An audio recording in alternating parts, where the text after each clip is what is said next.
Olá, pessoal, bem-vindos ao LobatoCast. Eu sou a Ana Júlia. Eu sou a Maria Fernanda. Eu sou a Antonella. E eu sou a Mariane. E hoje a gente vai bater um papo super legal sobre um dos maiores nomes da literatura brasileira, Monteiro Lobato. Vamos explorar curiosidades, polêmicas e o impacto das obras dele na nossa infância e na cultura do Brasil. Então vem com a gente. Para começar, quem foi Monteiro Lobato? Ele foi um escritor, editor e um grande incentivador da leitura brasileira.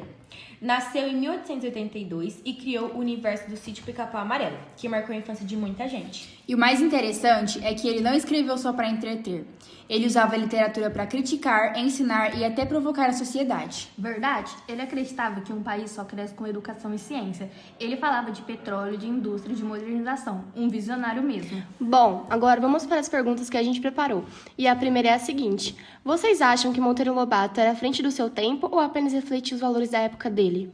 Olha, pra mim, ele era um pouco dos dois. Ele teve ideias super modernas, como defender o petróleo brasileiro e incentivar a ciência nas escolas.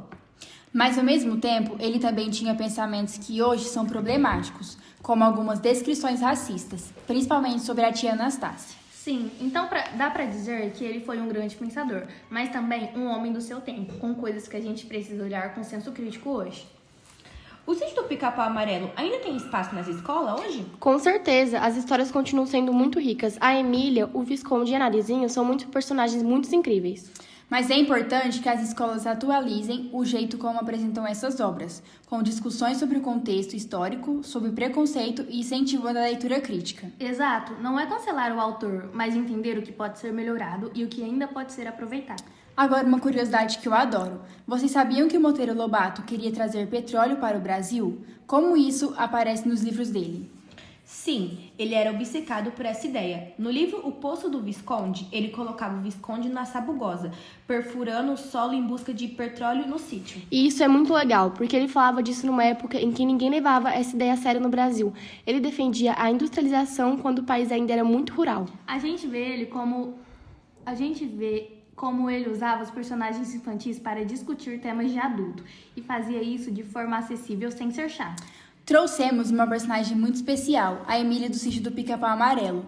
Ela vai fazer uma pergunta muito polêmica pra gente. Oi, gente, eu sou a Emília e agora eu vou fazer uma pergunta difícil, mas que é importante.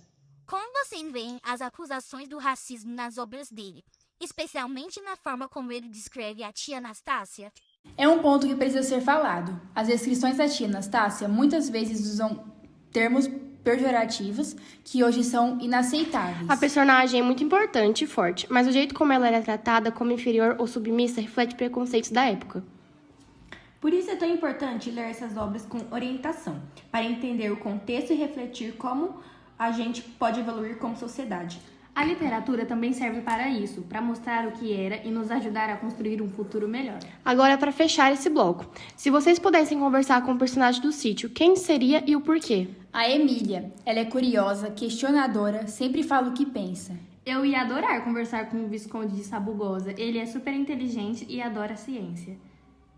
A tia Anastácia com certeza. Imagina quantas histórias e receitas incríveis ela sabe. Eu acho que eu escolheria a Narizinho. Ela parece uma ótima amiga e muito sonhadora e criativa.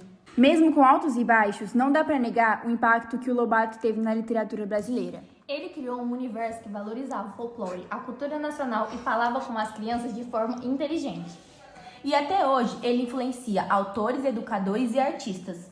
Quem aí assistia a série do Sítio Pica-Pau Amarelo na TV? Eu amava todas.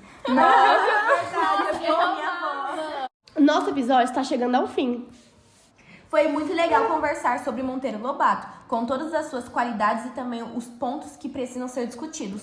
A gente espera que você tenha aprendido algo novo e se inspirado a ler ou reler as obras dele. Se curtiu, compartilhe esse episódio com seus amigos e segue a gente para ouvir mais papo como esse. Tchau e até o próximo LobatoCast!